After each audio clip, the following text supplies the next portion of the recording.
제가 이름에 대해서 오늘 얘기를 좀 하려고 합니다. 제 이름은 쇠 김자에 어질 양자에 있을 제자예요. 근데 이제 금은 새와 금과 돈과 이 귀하다는 뜻이 있고요. 어질 양자에는 옳고 바르고 훌륭하고 곧고 착하고 아름답고 길하고 진실로 참으로 별 좋은 뜻은 다 가지고 있습니다. 그리고 이제 있을 제는 이 모든 것이 존재한다 이런 뜻이니까 이름대로라면 착하고 훌륭하고 어진 것이 계속 있으면 귀하게 되고 돈도 많다는 이 뜻 아니겠습니까? 그래서 내가 이름에 치여 죽을 뻔했어요. 근데 이 양자에는 게다가 또 남편이란 뜻도 있더라고요. 오직 오죽이나 아들을 낳고 싶었으면은 완전 남자 이름을 저한테 지어주신 거죠. 목사님한테 점지를 받아가지고. 그러니까 우리 또 목사님 너무 또 이제 헌금도 갖다 많이 바치는 우리 엄마 때문에 가장 좋은 이름을 이렇게 완전 남자 이름을 지어주실 수가 있겠습니까? 그래서 저는 어렸을 때부터 이름에 대한 컴플렉스가 있어요. 우리 어렸을 때는 이렇게 다 연애 편지 쓰잖아요. 지금은 이런 이메일도 없고 이러니까. 그러면 뭐 사랑하는 영 뭐 이러잖아요. 그러니까 나는 이름이 나빠서 연애도 못한다 이 생각을 했어요. 내가 연애 편지를 받는다는 생각을 하면 나도 우스워. 약간 우스워. 그리고 다들 이렇게 선생님들이 들어와서 내 이름하고 얼굴하고 이렇게 딱 보면 한 번씩 꼭 웃더라고요. 그래서 그때부터 내 이름이 참 이상하구나. 좀 혜련 뭐 이런 이름을 가졌으면 난 연애도 너무 잘했을 것 같아. 그러니까 이름만 보고 나한테 편지하는 사람 단 한 명도 없고 하여튼 어쨌든 이름 탓인지 내가 연애 편지를 못 받아봤다 이거죠. 이 이름 탓이에요. 예. 그래가지고 너무 좋은 이름 지어주지 마세요. 아이들 괴로워요. 그러니까 제가 그 이름대로 살려면 너무나 옳고 바르고 훌륭하고 길하고 뭐 진실로 참으로 이런 삶을 살려면 얼마나 이타적인 삶을 살아야 하는 이름입니까? 근데 이기적인 내가 어떻게 그런 삶을 살 수가 있겠습니까? 정말 어떤 좋은 이름을 지어도 그 이름대로 살 수 있는 사람은 없어요. 오직 어린 양께 속한 자. 어린 양께 속한 자만 그런 삶을 살 수가 있는 줄 믿습니다. 그래서 오늘은 이제 어린 양께 속한 자에 대해서 살펴보려고 해요. 첫째로 시온산을 바라보는 자예요. 예, 그것은 쉽게 말하면 거룩을 바라보는 자입니다. 1절입니다. 시작. 또 내가 보니 보라 어린 양이 시온산에 섰고 그와 함께 14만 4천이 섰는데 그 이마에 어린 양의 이름과 그 아버지의 이름을 쓴 것이 있도다. 여러분들이 이제 기억나시겠지만은 6장에도 이 진노의 대접에서 이제 누가 이제 능히 서리오 그랬더니 7장에는 구원받은 14만 4천 명이 있다고 그랬죠. 그러니까 이 요한계시록의 구조를 우리가 잘 알고 읽어야 되겠는데 이제 내가 이제 하늘을 보고 누웠어요. 그러면 입체 어떤 화면이 돌아가면서 동서남북 정중앙이 있는데 예, 여기는 1장이고 여기는 2장이고 밑에는 3장이고 4장이고 그래서 각자 소계시록이 7개가 있는데 서쪽에서는 1장이라 그러면 동쪽에서는 2장. 그러니까 이게 다 각자 다른 얘기를 하는 것 같지만 다 동시에 일어난 일이라 이거예요. 계시록이. 아셨습니까? 이 동시에 일어난 일이기 때문에 이걸 세대주의적으로 연대기적으로 읽으면 안 된다는 거예요. 자, 뭐라고요? 다 동시에 일어난 일이기 때문에 지금도 짐승의 이름 666이 있으니 죄가 여기 있느니라. 사방이 와서 나를 이렇게 꼬인다고 그랬는데 딱 14장에 이쪽에서는 동쪽에서는 이 짐승이 나를 꼬이는 게 있는데 딱 서쪽을 바라보니까 어린 양과 이런 예수 그리스도의 이름을 쓴 이 어린 양과 14만 4천 명이 딱 서 있는 거예요. 이걸 보라는 거예요. 내가 힘든 것 같지만 이거를 보라는 겁니다. 아셨죠? 13장을 요약해 보면 그 거짓 선지자가 우리를 이제 때려 눕히는 과정이 나왔어요. 먼저 어린 양, 새끼 양의 모습으로 와서 짐승을 경배하게 하고 눈에 보이는 이적으로 달려들어 넘어가면 666의 표시를 이마와 오른손에 하고 완전히 짐승의 표시를 이제 하면 이게 사단의 수하에 딱 들어갔다 이 뜻이죠. 그러니까 이제 이럴 때 안 넘어가기가 어려운데 그러나 진짜 지혜는 이거를 구별해낸다 그랬습니다. 그러니까 구별해내려면 내가 이렇게 또 봐야 될 것이 있는 거예요.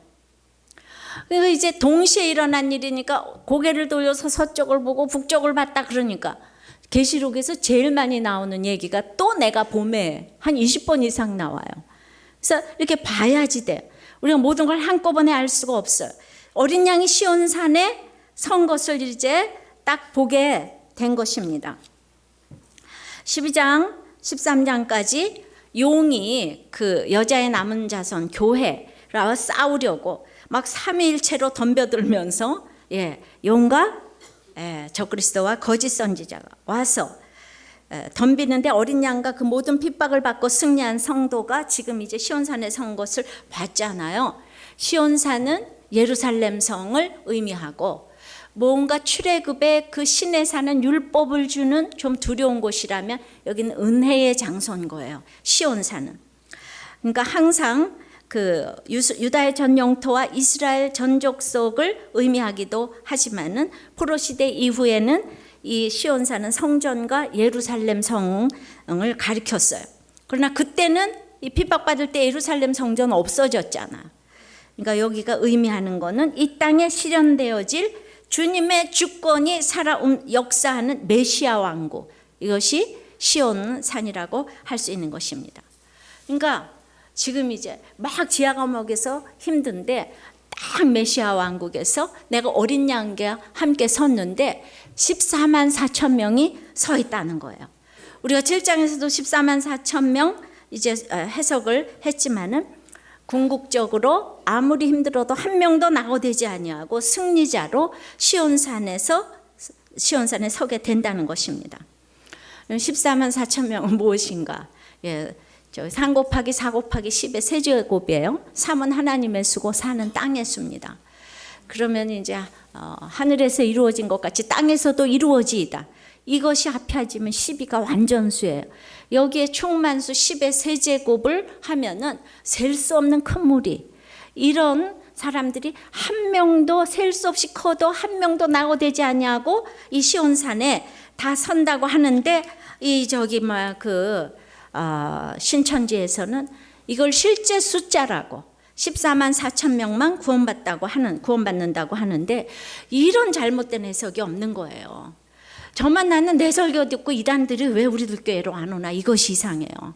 왜 정말 그 이상한 해석에 다 속아 넘어가고 있는지 몰라요. 이건 셀 수 없는 큰 물이라는 뜻이에요. 정말 이 방송을 듣고 있는 이단들은 속지 말고 빨리 그 공동체가 이단이라는 말을 누구 한 명이라도 하면 거기 이단이에요. 나오시기를 바라요. 그러니까 정말 그것 때문에 내가 이단에 속한 사람들 때문에 지금 이 계시록 설교하는 겁니다. 물론 계시록 설교는 창세기나 로마서나 다를 것 없이 평범한 똑같은 설교입니다. 힘든 거 하나도 없는 거예요. 근데 이걸 가지고 그렇게 이단들이 너무나 그럴듯한 말로 이렇게 장난치는 것 같지 않게 잘못 해석을 하기 때문에 너무 안타까운 것입니다. 그런데 이제 다시 얘기합니다. 14만 4천 명이 어린 양과 함께 시온산에 섰어요. 근데 거기에 어린 양과 아버지의 이름이 이제 쓴 것이 있는 거예요. 이거는 거룩한 이름이 이제 그 성도 이름에 써져 있는데 그 13장 마지막에는 짐승의 표를 받았잖아요, 이망에. 근데 여기는 금세 14장 1절에는 하나님의 이름이 이마에 써졌으니까 가치관이 변한 걸 의미하는 거죠. 하나님의 가치관으로 바뀌어진 거를 의미하는 거죠. 마태복음 1장 21절에 아들을 낳으리니 이름을 예수라 하라. 이는 그가 자기 백성을 저희 죄에서 구원할 자이심이니라 하니라. 이 예수님이 우리를 위해 죽으신 어린 양 예수님이세요. 그러니까 저는 이제 그 목사님께서, 내가 어떤 목사님이 제 이름을 지어줬는지 엄마가 돌아가시었기 때문에 지금 몰라요. 근데 그 목사님께서 이름을 참 잘 지어주셨다고 생각이 되는 것이 비록 아들 이름이지만은 그냥 이 어질양이 어린 양이 됐잖아. 이게 제물이 되는 만세전부터 이렇게 택해서 껌보다 해몽이니까 그 이름이라고 생각을 해요. 근데 어질양자로 살기를 원하지만은 인생은 그렇게 내 힘으로 옳고 바르고 어질게 살 수가 없어요. 지난번에 13장 16절에 보면 부자나 빈궁한 자나 다 차별이 없이 짐승의 수에 눈이 어두워서 짐승의 표 받는 것에 다 끌려간다고 그랬어요. 그거는 부자나 가난한 자나 다 이 세상의 최고가 되기를 원하기 때문에, 인류를 좋아하기 때문에 나 또한 어질량자 이름으로 태어났지만 인류 좋아하다가 지옥 갈 뻔했잖아요. 내가 좋아하는 인류는 육적인 것뿐만 아니라 도덕적이고 윤리적인 것까지 포함되는데, 그렇게 모두에게 인정받고 인류가 되려고 했지만은, 그러나 하나님이 여러 가지 사건으로 내 바닥이 보이게 하시고, 내가 정말 나는 그렇게 착한 사람이 못 된다는 거, 어쩔 수가 없다는 것을 절실히 깨닫고, 그리고 이제 나 같은 것을 위해 죽어주신 그 예수님이 내 인생에 들어오기 시작한 것이 이마에 어린 양의 이름이 써지게 시작된 거죠. 그러니 지금 내가 이렇게 사역을 해도 내가 어떻게 훌륭하고 무슨 착하고 이런 평가를 내가 받을 수가 있겠습니까? 내가 전혀 그러지 못했다는 걸 내가 알게 됐기 때문에 오직 어린 양만이 이 평가를 받으실 수가 있는 것입니다. 요한복음 1장 29절에 보라, 세상 죄를 지고 간 하나님의 어린 양이로다. 세상 죄를 지고 간 하나님의 어린 양은 예수 그리스도의 표상적 칭호예요. 그러니까 저도 이제 어린 양처럼 제물이 되어야 하는 이제 이런 가치관이 들어온 거죠. 근데 참 양자는요, 별 뜻이 다 있어요. 남편이란 뜻도 있다고 그랬는데 잠깐이라는 뜻도 또 있더라고요. 여러분 한자 사전 찾아보세요. 예. 그러니까 저는 잠깐의 짧은 인생 제물이 되다가 가야지 되지 않는가. 참 예수님도 짧은 인생 와서 사셨는데, 그래서 과연 그 이름을 참 잘 지어주셨구나. 평생을 살아보면서. 그래서 어린 양의 가치관이 내 이마에 와서 나는 하나님을 경배하는 사람입니다. 이게 남들에게 보여지는 게 어린 양의 이름이 써진 거예요. 또 아버지의 이름은 뭔가? 출애굽기 3장 14절에 나는 스스로 있는 자 아니라 I am that I am, I am who I am. 그러니까 짐승이 아무리 머리가 좋아서 성공을 하고 또 성공을 하기 위해서 가진 고통을 이제 준다고 해도 여러분들 성공도 고통도 다 너무나 지나가 버리는 거예요. 이 땅에 성공도 지나가 고통도 지나가고, 근데 하나님은 스스로 계신 자이기 때문에 하나님을 믿으면은 그렇게 지나가 버리는 게 하나도 없어요. 영원한 거예요. 비교가 안 되는 신분의 그 아버지의 이름이 내 이마에 새겨져 있는 것을 이 핍박받고 참소받고 있는 이때에 동쪽에서 이러는데 서쪽에서 그걸 보게 되는 거죠. 이게 그래서 말씀을 통해서 어린 양께 속한 자가 볼 수 있는 특권인 것입니다. 그러니까 온통 지금 이제 666, 7회, 아무리 7회 가까이 가려고 해도 6666이란 말입니다. 6이 10개, 20개 가도 7회는 못 도달하는 것이 짐승의 수란 말이에요. 하나님 믿는 사람은 비교가 안 되는. 그래서 정말 7에 가장 가까운 것이 인본주의라고 그랬어요. 가장 착해 보이고 이러는데 제일 예수 믿기 어려운 것이 인본주의라고 그랬습니다. 그런데 다시 그렇게 둘러싸인 이때에 어린 양이 14만 4천 명과 함께 시온산에 섰는데, 정말 이 구속에 이 14만 함께 시온산에 섰는데 거기에 어린 양의 이름과 아버지의 이름을 이마에 쓴 것을 봤다는 거예요. 여러분들 이걸 이렇게 성경을 잘 기억을 하면 힘들 때 너무 힘이 됩니다. 근데 그 이름을 쓴 것은 자력으로 쓴 것이 아니라 그 하나님께서 어린 양이 피 흘리심으로 그들에게 써주신 거예요. 그러니까 내 힘으로 쓴 게 아니에요. 그러니까 그로 말미암아 구속받았고, 이 짐승은 이기고 또 이기려는 이 땅에서의 수를 자랑하는 이름이지만은 성도의 이마에는 주 예수님의 이름이 찬란하게 써 있다는 것은 구속주의 인격에 동참하면서 세상 자랑을 다 버렸다는 것이에요.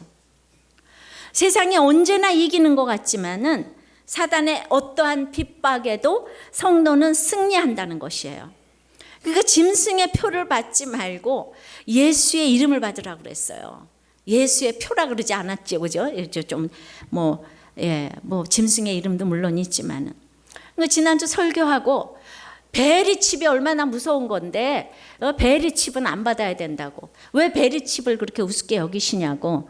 근데 베리칩 무서워하지 말고요. 2000년 동안 베리칩, 바코드 그런 대상은 끊임없이 있어 왔어요. 우리가 어렸을 땐 카드 쓰는 것만 해도 상상도 못할 일이었잖아요.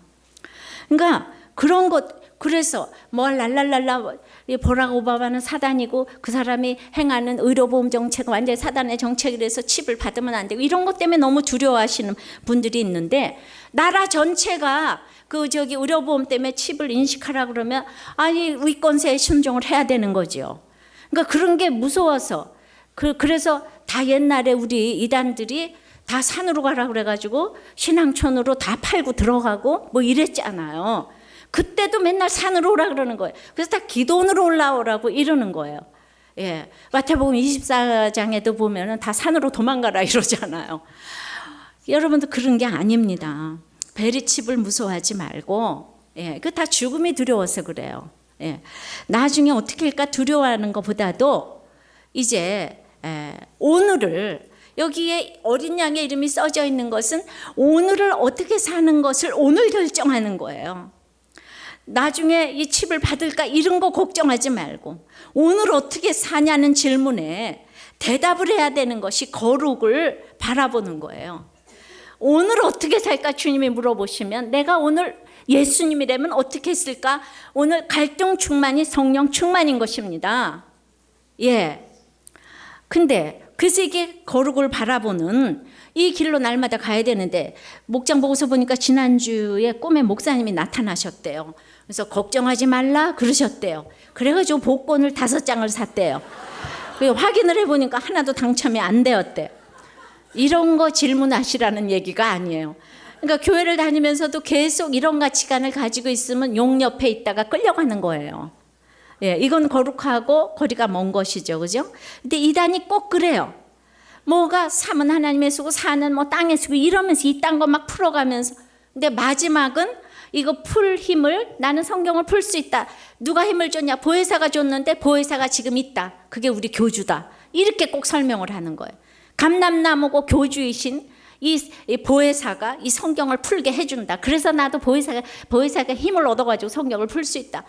자, 이걸 듣는 이단들은 정말 속지 마시고 빨리 나오시기를 바랍니다. 이 세상에 보혜사는 없어요. 하나님만이 구원자, 심판자, 보혜사가 되시는 줄을 믿습니다. 그래서 이제 참으로 우리는 그 신앙 공동체가 너무나 중요하고, 시온에 서 있는 그 14만 4천 명, 어린 양께 서 있는 그 14만 4천 명의 그 공동체가 너무 아무리 강조해도 지나침이 없이 이제 그 서 있는 것이 중요한 것입니다. 두 번째는 어린 양에 속한 자, 두 번째는 구속함의 새 노래를 부르는 자들이에요. 이러면 세상은 배울 수가 없는 노래를 부르는 자들입니다. 뭐라고요? 세상은 배울 수가 없는 노래를 부르는 자예요. 2절 3절입니다. 시작. 내가 하늘에서 나는 소리를 들으니 많은 물소리도 같고 큰 뇌성도 같은데 내게 들리는 소리는 검은 것 타는 자들의 그 검은 것 타는 것 같더라. 저희가 보좌와 내 생물과 장로들 앞에서 새 노래를 부르니 땅에서 구속함을 얻은 14만 4천인 밖에는 능히 이 노래를 배울 자가 없더라. 이제 이쪽에서는 로마에서는 막 핍박을 받고 고문을 받고 이제 경제활동을 다 제재를 가하고 매매를 못하게 하니까 짐승에게 절하지 않으면은, 근데 거기에서 승리하고 딱 섰잖아요. 시온산에 서니까 지금 하늘에서 이 소리가 나는 소리, 이 뭔가요? 그냥 이 성도가 승리하는 것 때문에 천사들이 지금 환영하고 노래를 부르는 거예요. 예, 너 너무나 승리했구나. 천사들도 환영하는 성도들.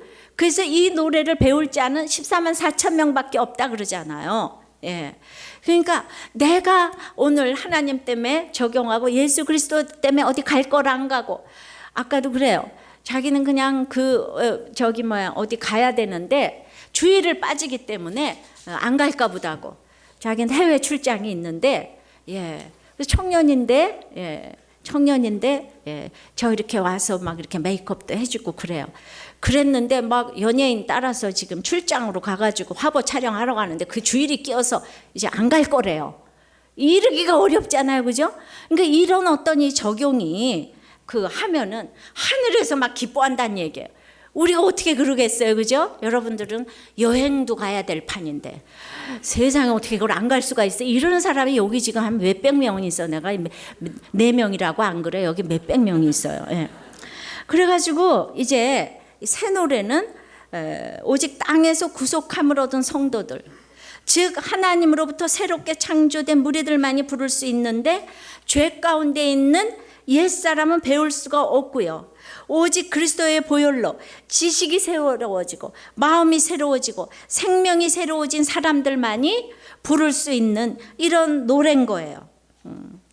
그러니까 어린 양의 피에 그 옷을 씻어 희게 한 자들인데, 그래서 이제 천사가 이 14만 4천 명을 위해서 막 합창을 불러주는 거예요. 새 노래를 불러주는 거예요. 근데 그 천사가 불러주는 노래를 14만 4천 명만 알아듣는다 그러니까 하늘나라의 언어고 하늘나라의 이 가치관의 얘기잖아요. 그죠? 근데 많은 물소리는 하늘에서 나는 소리인데, 천상에 막 이 많은 뇌성같이 힘찬 찬양을 하는데 그 찬양이 또 검은 고소리처럼 너무 아름다운 거예요.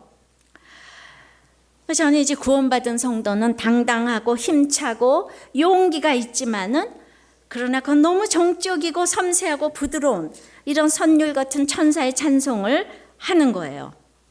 여러분들 이제 은혜가 되는 사람은요, 병력 같은 소리로 얘기를 해도 굉장히 신비로운 검은 고소리처럼 들리는 거예요.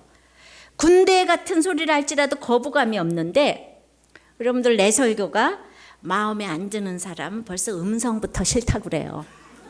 그렇지요. 그런데 어떤 사람 진짜 막 굉장히 소리를 크게 얘기해서 또 그게 그래서 또 거부감이 드는 것도 있어요. 그러나 저는 이렇게 뭐 소리를 크게 하는 사람은 아닌데 왜 이렇게 떽떽거리냐고 그래요. 근데 설교가 은혜가 되는 사람은 다 좋아 보여요. 그냥 숨을 쉬어도 좋아요. 그렇죠? 그러니까 지금 여기서도 왜 저렇게 떽떽거리냐, 이 사람이 한 5명은 또 있는 것 같아요. 오늘 끌려온 사람들. 그러니까 성도라면 권위가 있어야 되는데, 진짜 내가 예수님 때문에 권위가 있어야 되는데, 그러나 그러니까 많은 물소리 같고 그냥 뇌성 같지만은, 그러나 검은 것처럼 아름다워야 되고 부드러워야 돼요. 그러니까 내가 하나님의 이 엄청난 진리를 전하니까 이 권세가 있지만 전해지는 나의 그릇은 아름답고 부드러워야지 다른 사람이 하늘나라의 음성으로 들을 수가 있는 것입니다. 할렐루야. 그러니까 시온산에 섰지만은 그 소리가 하늘에서 들린다 그랬잖아요. 시온에 선 것은 예수 그리스도와 함께 사단의 핍박을 이겨낸 자가 쓰는 거죠. 그 시온산 자체가 지금 천국은 아닙니다. 그런 사람들끼리 모여 있는 거죠. 그래서 우리가 이 땅에서 지체로 묶여 있는 것은 이 세상에 살기 때문이에요. 고린도전서 13장은 믿음과 소망과 사랑 중에 나중에 사랑만 남는다고 그랬어요.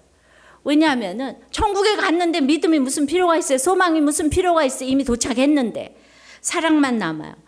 그러니까 우리가 믿기 위해서 은사도 필요하고 시온산도 필요하고 십자가도 필요하지만 천국 가면 다 필요 없어요.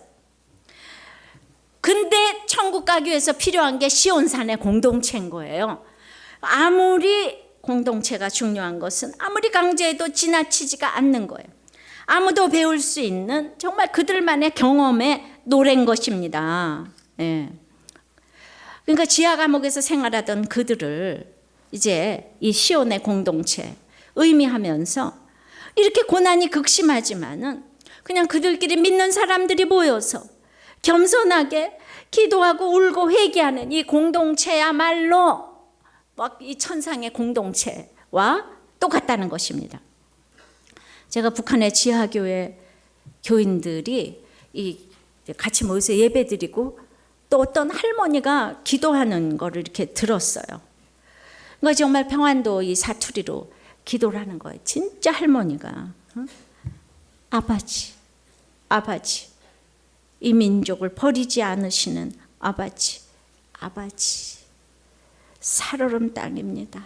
살얼음 땅입니다. 아버지, 아버지, 순교의 피해자 손들이 다 살아있고, 아버지, 복원하시고 역사하시는 주의 보혜사가 나타날 줄을 압니다. 이렇게 기도하는 걸 들었어요. 여러분들 옛날에 그 평양이 동방의 예루살렘이었어요. 주기철 목사님이 그 순교했을 때 그때 교회 교인들이 얼마나 많았는데 그 사람들이 지금 다 어디로 갔겠어요? 지하교회 교인들이 한 20만에서 40만은 된다고 하지요. 그러니까 지금 이제 그분들이 아직도 똘똘 뭉쳐서 그렇게 예배를 해서 찬송가도 없어서 수첩에 적어서 이렇게 부르고 다 글로 적어서 아주 찢어진 노트 이런 거에서 예배를 드리는데, 거기가 너무 지금 이 로마보다 더한 그곳에서 그렇게 예배를 드리는 것이 바로 어린 양과 함께 시온산에서 공동체가 아니겠는가. 구속의 새 노래를 부르는, 여기서 그렇게 아바지 아바지 아바지 아바지, 그냥 우리는 보혜사가 나타날 줄을 압니다. 이 민족을 버리지 아니시는 아버지. 바로 이것이 그들의 지금까지 50년 60년의 이 핍박을 정말 이렇게 받아낼 수 있는 그런 원동력이 되지 않았는가. 그들은 정말 배반하지 않는다는 거예요. 예수님 때문에 처형받고 이런 사람들이 너무 많다는 거예요. 이때처럼, 로마 이 시절처럼. 세 번째는 구별된 삶이 있는 자예요. 어린 양께 속한 자는 구별된 삶이 있는 자예요. 4절입니다. 시작. 이 사람들은 여자로 더불어 더럽히지 아니하고 정절이 있는 자라. 어린 양이 어디로 인도하든지 따라가는 자며 사랑 가운데서 구속을 받아 처음 익은 열매로 하나님과 어린 양에게 속한 자들이니. 그러니까 이제 당연히 삶이 따라오잖아요. 그런데 여자로 더불어 더럽히지 아니하고 정절이 있대요. 그러니까 어린 양께 속한 사람, 구원의 새 노래를 부르는 사람은 영육 간에 정절이 있는 사람이죠. 여자가 이게 이제 요물이잖아요. 여자로 더럽히지 아니하고 정절이 있는 자라. 그러니까 이 정절이 있다는 것, 우리가 예수 그리스도의 신부로서 우리가 남편한테도 정절을 지켜야지. 정절을 지키지 않는 사람들은 그 다음에 어린 양이 어디로 인도하든지 따라가지 않죠. 이 남편이잖아요. 어린 양이 남편이 어디로 인도하든지 자기가 정절을 안 지켰는데 따라가겠습니까? 그래서 이 정절을 지켜야지 되고, 영육 간의 정절을 지켜야 어린 양이 어디로 가든지 따라가는 비결이 되는데, 이 어디로 가든지 따라가는 거는 자기를 부인하고 자기 십자가를 지고 따라가는 거예요. 로마의 감옥에서 주님을 따라가는 것은 내 신랑 예수님을 믿지 않으면 따라갈 수 없는 길입니다. 그러니까 자랑도 성공도 능력도 아니고 어린 양 따라가는 건 오직 순종이에요. 그러니까 어떻게 예수 믿었는데 북한이 저럴 수가 있어? 어떻게 로마가 300년을 날 핍박할 수가 있어? 이런 인간적인 생각을 버리고 윤리 도덕을 버리고 2000년을 기다리라고 하면 기다려야 되는 거예요.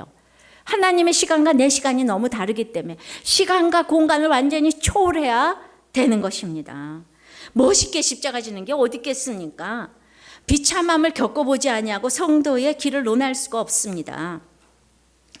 그러니까 고린도전서 15장 29절부터 만일 죽은 자들이 도무지 살아나지 못하면 죽은 자들을 위하여 세례받는 자들이 무엇을 하겠느냐? 어찌하여 그들을 위하여 세례를 받느냐?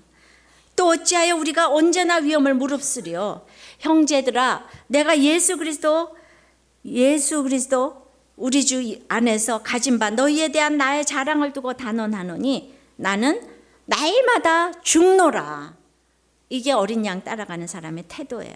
그러니까 믿는다고 고백하는 것이 자기를 부인하는 싸움인데, 내용은 완전히 성경적이지 않으면서 다른 사람과 날마다 비교하는 싸움을 싸우면서 이렇게 믿음을 논하면 안 된다는 것입니다. 자, 그러니까 정절을 지키고, 그리고 이제 어린 양이 어디로 인도하든지 따라가고 자기를 부인하고 십자가를 지는 사람은 구속을 받아 처음 익은 열매로 하나님께 드려지는 인생이 되는 것입니다. 처음 익은 열매는 구별된 열매라는 것이지 서열을 말하는 게 아니에요. 예레미야 2장 3절에 그때 이스라엘은 나 여호와의 성물 곧 나의 소산 중 처음 열매가 되었나니, 또 출애굽기 19장 5절 6절에도 세계가 다 내게 속하였나니 너희가 내 말을 잘 듣고 내 언약을 지키면 너희는 열국 중에서 내 소유가 되겠고 너희가 내게 대하여 제사장 나라가 되며 거룩한 백성이 되리라. 이스라엘 자손에게 구할지니라. 그러니까 이제 내가 어린 양을 잘 따라가면 내가 하나님의 처음 열매가 되어서 온 세계의 제사장 나라가 된다 그러잖아요. 그러니까 가만히 있는데 예수 잘 믿으면 리더십이 딱 오는 거예요. 나에게 이 전 세계를 맡겨준다 그러잖아요. 그러니까 이게 구별된 삶을 살아가는 사람이 사실 손해가 아니고 하나님께서 모든 것을 맡겨주신다는 얘기입니다. 거룩한 백성으로 삼아주신대요. 그 입에는 5절에 거짓말이 없고 5절에 그 입에 거짓말이 없고 흠이 없는 자들이더라. 그 입에 거짓말이 없고 흠이 없는 자들이더라. 인간은요 이제 거짓말과 흠이 특징이에요. 근데 구원받은 자가 거짓말을 안 하고 흠이 없다는 것이 아니라 구원받은 자들은 거짓말과 흠 때문에 너무나 아파하는 자들이에요. 날마다 씻을 일과 회개할 일이 너무나 많은 사람들인 거예요. 여러분들 너무 이번에 목사님 와서 얘기해 주셨잖아요. 너무 꼬질꼬질하고 더러운 사람이 아무리 밥 먹다가 입을 퇴 뱉고 그냥 정말 재채기를 꽉 해가지고 고춧가루가 다 튀어도 더러운 옷을 입으면 아무렇지도 않아요. 근데 진짜 앙드레 김 선생님처럼 하얀 옷을 입고 있으면 이렇게 한번 쾌 하면 너무너무 그냥 부끄러워하고 창피하고 이 흰 옷에 이 고춧가루가 묻었다. 이것이 바로 구별된 삶을 사는 사람의 내 죄 때문에 너무 아파하는 거예요. 조금만 묻었는데도 너무 괴로워하는 거예요. 바로 이것이 구별된 삶인 것이에요. 여러분들 북한이 김일성을 우상 숭배하듯이 그 당시에 소아시아의 우상 숭배는 삶의 근거고 목숨이고 정치, 경제, 문화가 다 연결되어 있고 그러니까 이 직장에서도 잘리고 먹을 것도 없고 이러니까 내가 우상 숭배만 안 하면 그만이 아니고 살 수가 없는 거예요. 그런데 동적인 유대인들한테도 배신까지 당하고 그래서 지금 매매를 못하게 한다 그랬잖아요. 아무것도 사고 팔 수가 없는 거예요. 그러니까 이렇게 고문을 받고 있을 때 살기 위해서 거짓말을 해야 될 일이 눈만 뜨면 몰려오는 거예요. 내가 살기 위해서 거짓말을 해야 되는 거예요. 여러분도 오늘 직장에서 살기 위해서 거짓말을 해야 될 일이 너무 많이 있는 거예요. 내가 예수 믿으면서 타협을 해야 될 일이 눈만 뜨면 너무 많이 있는 거예요. 그럼 하나님 편의 반대가 거짓말이잖아요. 그냥 문자적으로 거짓말이 아니고 내가 하나님하고 대적하는 게 거짓말이에요. 그 참소와 그냥 유혹과 나의 유익을 위해서 하는 이 모든 것들이 거짓말이죠. 근데 믿음의 사람은 특별한 영웅이 아니에요. 내가 여러분들이 남들 고난당하는 걸 시컨 이렇게 볼 때는 그렇지 그러다 그게 나한테 오면은 상상으로 당하는 고난과 내가 직접 겪는 거하고는 하늘과 땅 차이인 거 아시죠? 예, 땅 차이예요. 그 고난이 너무나 이제 체감 온도가 달라요. 로마 시대도 어려웠고 일제 시대도 어려웠어요. 그러니까 거기서 누가 살아남을 자가 있을까? 그런데 오늘 이 로마 시대도 너무 어렵지만 14만 4천 명을 보면서 그 구원을 완성하게 하시는 이는 하나님이시라는 것을 믿게 하시려고 지금 이 장면이 등장을 한 거예요. 할렐루야. 그러니까 기도원도 형편없이 의심하고 또 의심하면서 하나님을 의심했지만은 나중에 완성된담이 아니라 처음부터 큰 용사라고 해주시는 하나님 때문에 우리가 성도의 자리에 있을 수 있는 것입니다. 할렐루야. 이게 어린 양께 속한 자예요. 나에겐 선한 것이 하나도 없지만 주님이 찾아오셔서 나의 이마에 도장을 찍어주셨어요. 이름을 찍어주셨어요. 이 로마하고 똑같은 고난이 일제시대도 있었어요. 여러분 이게 어느 나라 얘기인가 싶기 때문에 가끔가다 이렇게 한 번씩 해줘야 돼요. 1930년대에 한국교회가 당면한 가장 큰 고난은 신사참배 강요였어요. 그러니까 이 황제 일왕 천황의 도전 앞에서 숭배 도전 앞에서 교회는 황제 숭배를 한 사람이 있고 마지못해 타협한 사람들이 있고 끝까지 숭배를 거부한 사람들 이런 세 가지 모습을 보여주었는데 그것 때문에 교단과 교파가 갈라졌어요. 예, 한경직 목사님은 친사참배를 했다고 얘기하시잖아요. 그러니까 이런 걸 마지막에 다 회개를 하셨어요. 지금 그게 옳고 그름의 잣대가 돼서는 안 되겠지만 어쨌든 굉장히 중요한 이슈였습니다. 근데 이때 이제 가장 유명하신 분이 소양 주기철 목사님이에요. 여러분들 소양이 뭔가요? 어린 양. 어린 양. 아유, 제가 이렇게 골랐습니다. 예. 그래가지고 이제 소양 주기철 목사님은 그 로마 시대에 그 면죄부의 부당성을 당당하게 외쳤던 종교개혁자 마틴 루터의 용기, 정말 그거 이상으로 신사참배를 거부했잖아요. 그분의 이 잔인한 그 고문과 이거는 이루 말을 할 수가 없어서 몇 차의 투옥을 거쳐서 진짜 그건 너무 잔인해서 이제 그 여러분들 다 아실 거예요. 이제 그 얘기보다는 그 마지막 투옥 기간 동안 소양은 자기와의 힘든 싸움을 계속해야 했어요. 죽음의 그림자가 깊게 드리워진 그 고독한 감방에서 차라리 죽고 싶을 정도로 가혹한 고문과 그로 인한 후유증과 끊이지 않게 괴롭히는 육체적 아픔과 그리고 열악한 감방의 식사로 이 소양은 참을 수가 없는 거예요.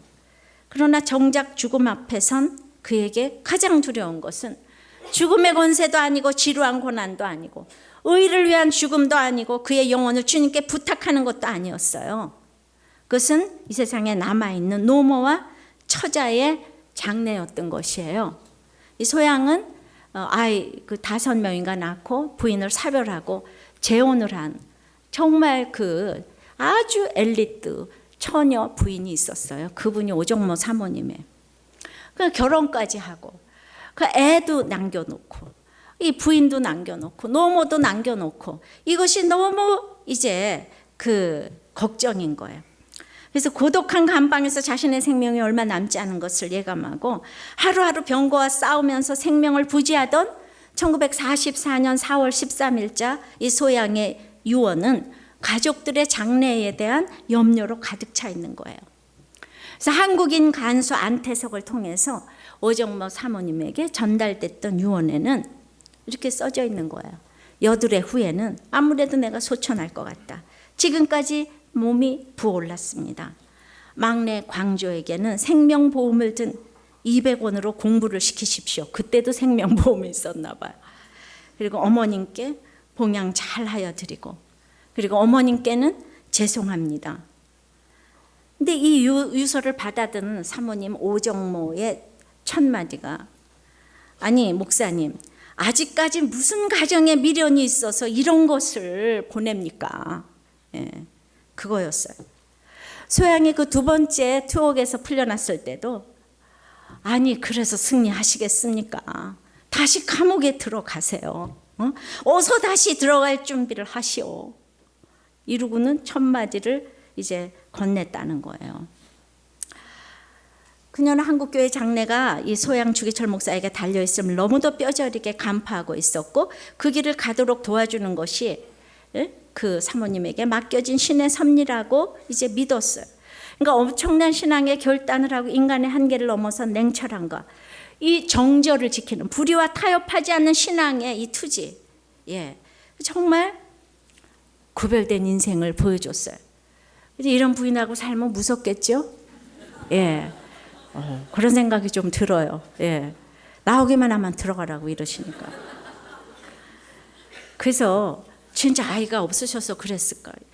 막 그냥 그 막 투지가 하늘을 찌르지 않아요. 예. 그때는 또 이 순교하는 게 소원인 사람들이 많이 있었는데 이 구별된 인생을 살아야 되는데 우리들 꽤 오래 다니는 목자가 어저께 목자 보고서를 보니까 나는 우리 딸이 결혼해서 사회가 들어오면 나는 사회를 망치거나 말거나 일단 내가 어렵거나 말거나 그냥 어렵다면 다 퍼주고 싶을 것 같아. 이렇게 나눔을 했어요.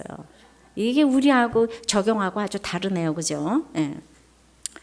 그래서 이제 이런 거 거쳐가지고 그 돌아가시기 이제 한 이틀 전인가 오정모 사모님과 마지막 면회 때 목사님이 두 간수에게 들려오셨어요. 서 있을 힘도 없고 그냥 간수들에게 몸을 의탁하고 초점도 맞추지를 못하고 그리고 목사님이 이제 사모님하고 딱 섰는데 이때도 사모님이 이렇게 얘기한 거예요. 목사님 승리하셔야 됩니다. 이제 다 오셨습니다. 끝까지 승리하셔야 합니다. 주님께서 월계관을 들고 계신 거 보이시죠? 눈을 들고 바라보세요. 주님의 얼굴을 바로 보세요, 목사님. 예, 이렇게 힘을 드렸어요.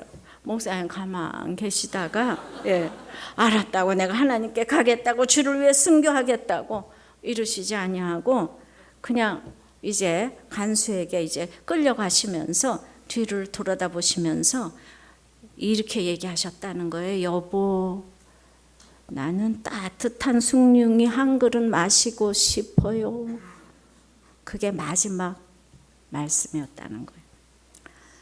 이제 그분의 마지막을 지켰던 안희숙 사모님에게도 감방에서 마지막에 남긴 말은 동지여 천국에서 만납시다 뭐 이래야 되는데, 나는 우물에 있던 그 시원한 오이 썰어서 참기름 넣고 쑥갓 넣고 무친 것, 이거 내가 먹고 싶다고. 이게 마지막 유언이었다는 거예요. 아니, 마지막 말씀이었다는 거예요. 그 전에 그 일제는 그 주목사님을 의자에 묶어놓고 전기 고문을 했는데, 전기 찜질을 하셨으니까 이제는 손톱 소재를 해드리지 그러면서 대나무 바늘로 손톱을 쑤시고 발톱을 후벼 팠는데, 그때 그냥 호련히 주목사님 입에서 찬송이 흘러나왔다는 거예요. 이 세상 험하고 나 비록 약하나 늘 기도 힘쓰면 큰 권능 얻겠네. 주의 은혜로 대속하여서 피와 같이 붉은 죄 눈같이 희겠네. 내 맘이 약하여 들러보지오니 주 예수 힘주사 굳세게 하소서. 주의 은혜로 대속하여서 피와 같이 붉은 죄 눈같이 희겠네. 저는 바로 이것이 새 노래라고 생각을 합니다. 세상 사람은 절대로 배울 수 없는 노래잖아요, 그죠? 거기서 어떻게 그 찬송을 할 수가 있겠어요? 이게 청아한 하늘나라의 천상의 노래 아니겠습니까? 아니 그러니까 일제가 알아듣습니까? 형사들이 흉측하게 얼굴을 찌푸리면서 예수한테 힘달라고 노래를 한다고, 생명이 오락가락 하는데 고문 받으면서 노래를 부른다고, 어디 노래 더 해봐라 그러면서 거꾸로 메어 달아놓고는 이제 얼굴 입과 코에다가 고춧가루 물을 들이 부었다는 것이죠. 근데 거기서도 하나님을 찬양하면서 주여 나를 주님 곁으로 부르소서. 나의 육체가 슬프오니 내 슬픔을 거두어 주소서. 정말 이 육체가 슬퍼요.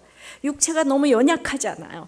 그러니까 그렇게 그랬지만은 하나님께서 주목사님을 지키셔서 그렇게 날마다 그래도 고문당하시느라 옷이 피범벅이 되고 더럽고 다 찢어지고, 그래도 하나님이 오늘 부르실지 모른다고 날마다 빨고 뜯어진 거 깨매고 깨끗하게 옷을 다듬어 놓고 언제나 부르실 준비를 했다는 거예요. 그 아픈 몸으로 날마다 그 피옷을 빨았다는 거, 항상 준비를 하셨다는 것입니다. 우리는 다 연약합니다. 우리가 마지막에 가장 소원이 숭늉이고 오이 무침이라고 해도 사모님은 승리하세요. 숭늉이 웬 말입니까? 하시면서 이렇게 승리하시라고 그냥 나가셨지만은, 주님은 너무나도 목사님을 어여쁘게 보시고 나의 사랑하는 자야, 어여쁜 자야, 일어나서 함께 가자 하고 초청을 해주신 것이죠. 사모님의 대쪽 같은 믿음이 물론 주목사님을 주목사님 되게 하신 거 분명해요. 그러나 그 힘든 시기를 주님은 더 아파하시면서 같이 걷고 계셨다는 거예요. 우리가 항상 격려를 받아야 하는 이유가 여기에 있습니다. 우리는 모두가 각자 절대치의 힘든 싸움을 싸우고 있는 거예요. 그래도 택한 자이기 때문에 주님이 업어가시고 일으키시고 세워가시는 거예요. 어린 양께 속했기 때문입니다. 주기철 목사님, 한국교회를 앞서간 성각자에게 앞서서 너무나 평범한 한 사람임을 발견합니다. 정말 그가 너무나 잔혹한 고문에 이겼다는 것보다도 그 숭늉이 드시고 싶고 오이 무침이 드시고 싶었다는 것 때문에 너무 은혜를 받았어. 너무 위로를 받았어요. 그 영웅이 아니고 어린 양께 속해서 한 걸음씩 갔다는 것이 우리의 위로가 되는 줄 믿습니다. 내가 할 수 있는 것이 아무것도 없지만 그냥 어린 양께 속하면 우리는 그냥 하나님한테 의탁하면 하나님께서 우리 이끌어 가실 줄을 믿습니다. 요즘 지체들을 속썩이던 남편들이 돈 좀 벌기 시작했다는 소식에 참 반갑긴 하지만 어떤 초원님의 글이에요. 한편으로는 돈과 지위 때문에 영적으로 둔해지는 권세자가 될까 두렵기도 합니다. 반은 농담이겠지만 어느 남편은 벌써 부인에게 남편인 자기를 어떻게 섬길지 계획을 써내라고 했다는 말을 들었습니다. 그동안 한 짓을 생각하면 머리털을 다 뽑아도 시원찮은데 말입니다. 지체들을 만나면 돈이 없어서 월세가 밀리고 가스가 끊기며 차비가 없다는 말을 들어도 걱정이고, 돈을 벌게 됐다는 소식에는 타락할까 더 걱정이 되니 이래저래 걱정할 수밖에 없는 우리들의 마음입니다. 바로 이것이 우리들의 연약입니다. 말씀을 맺겠습니다. 어린 양께 속한 자는 오늘 시온산을 바라보는 자라고 합니다. 거룩을 바라보는 자라고 합니다. 이제 14만 4천 명이 어린 양과 함께 시온에 섰는데 어린 양의 이름과 아버지의 이름을 이마에 쓴 것을 봐야지, 우리의 가치관이 하나님 중심으로 바뀌어야지 이 짐승의 세계에서 우리가 살 수 있는 것입니다. 구속함의 노래를 부르는 자들입니다. 세상은 배울 수가 없는 노래를 부르는 자들이에요.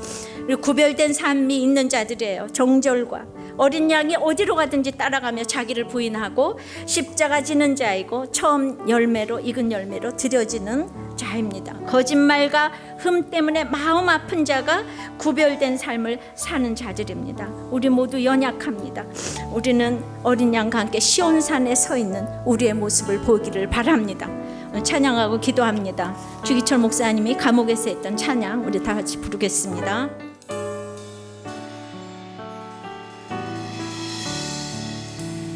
이 세상 험하고 나 비록 약하나 늘 기도 힘쓰며 큰 권능 얻겠네.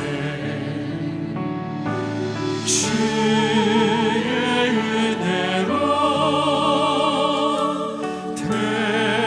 대속하여서 비와 같이 붉은 죄 눈같이 주님의 권능을 한없이 크오니 돌 같은 내 마음 건너려 주소서. 주님 주의 은혜로 대속하여서 비와 같이 붉은 죄 능같이 희게. 간절한 심령으로 목소리 높여 찬양합니다. 내 맘이 약하여 늘 넘어지노니 주 예수 힘주사 그 세계 주의 은혜로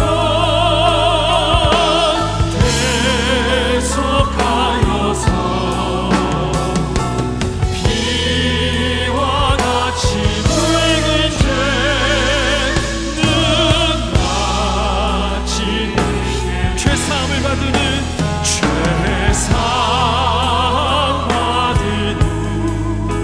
새 사람 되어서 주 앞에서 늘 찬송을 드리겠습니다. 늘 찬송하는 주님 은혜로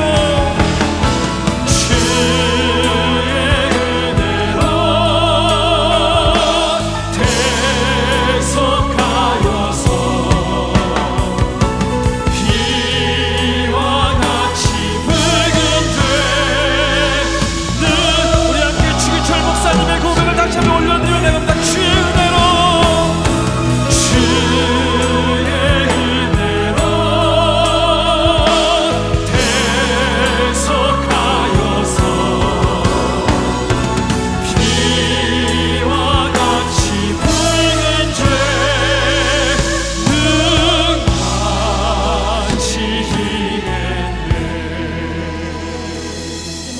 절대치 힘든 싸움을 싸우고 있습니다. 그래도 우리 하나님 나를 택하셨으니까 주님이 업어가시고 일으키시고 세워가 달라고.